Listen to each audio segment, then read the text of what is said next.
Ce vendredi 12 juin 2026, à l'hôtel JP Alafia de Godomé, les membres fondateurs du Haut Conseil national du Vaudou-Tron du Bénin se sont réunis en assemblée générale extraordinaire pour la mise en conformité du HCNTVB avec la loi numéro 2025-19 du 22 juillet 2025.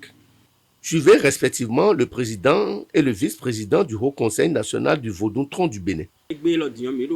Assemblée générale les akhoso dogbon o Haut Conseil dew blo bo me jijan dew blo bo na ko denu huno le bido assemblée mi blo egbe odo sende wa akhoso do tito mene de akhoso do mi igbedeji bo tundo wa akhoso do blo jenayin si aye mi jon egbe bo assemblée générale bo me bi jijan bo blo edion ko denu huno le bi nous avons aussi bien condamné. Bon, nous avons un tin, la fia na tin, lobo tito me mettons na zone, kaka so doko. Bon, bien tout. Au Conseil national, bien tout. Bon, il y a tout. Trop honto et docin. Bon, mais les Z de Dio, c'est banahoué. Mais les titres de Dio, c'est banahoué. Nous tito me ne me dit rien dit. Bon, do robo double. Assemblée na.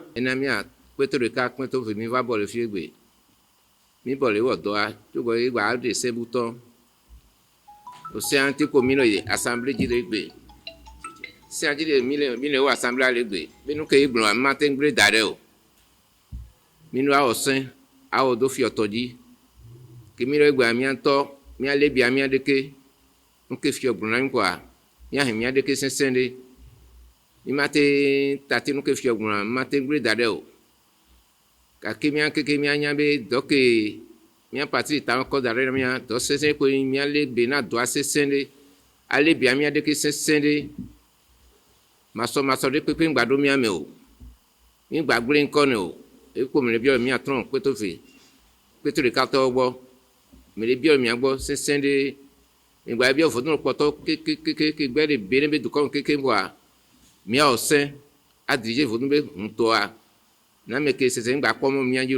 Après lecture et adoption des statuts et du règlement intérieur, le nouveau bureau exécutif du Haut Conseil national du Vaudou-Tron du Bénin, présidé par Rounogan Khossou Tchedi Dandan Defodji 2, a été mis en place. Le Haut Conseil en clé, l'Assemblée générale, mise en conformité, règlement pour le statut, association en tant que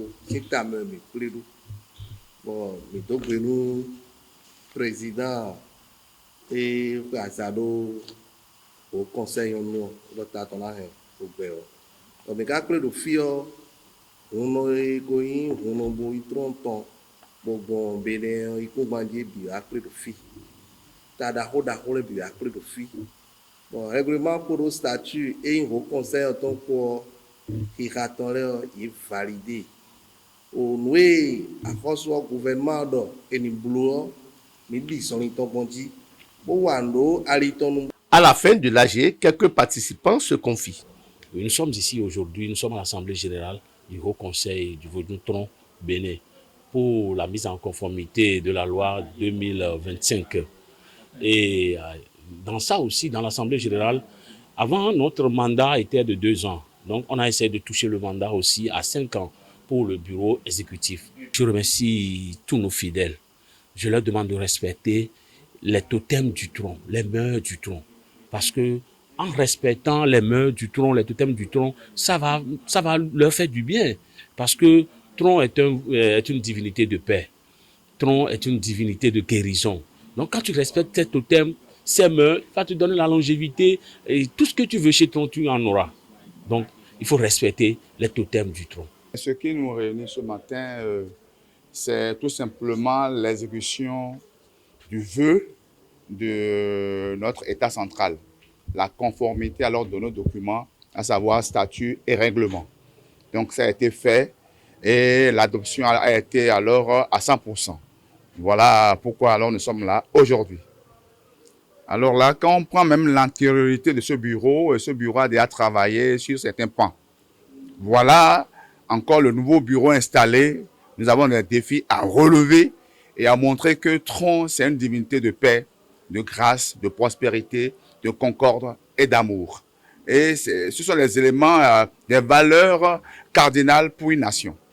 Bon, nous autres, mais quand on fait o axɔsuze titome da xɔ ɖokpo ɖa yi bon eyɔnɔ comité de rite vodun titome ne ɔ wɛwa ɖo vodun to ɖo kplokpotoɛ bon trɔntoɔ ewa to bɔ mika ko de bɔ yɔnɔ o conseil national du vodun tron du Bénin bon exɔ kpeto ɖeka kpo kpeto vo kpekple bon mika zɔ wa wɛ axɔsu wa de o titome de botɔn boɖɔ o loi 1901 tɔn de ìràlílẹ̀ jẹ 2025 bon nugbɔ de axɔsu ka dɔ mime bi kuye mi le abo blabla azegbe bo ado kodoko ne jibo de ndokoko na nogbo mi ze ndokoko do nuganji ba foso gbe do tambo e wuli ye bo me bi igbe nu khode mi no egbe o mi wa bona blo ag do tito de timbo in haut conseil tron Benetton bo mi ze dai depuis 2025 bo mi ze tito ne dai bo do récépissé mi ton tu vois hosu e pa chenu mi voir de Saint-Ton a hosu de Saint-Ton e va di do mi do que do il a changé réforme les réforme là egbe mi lo ag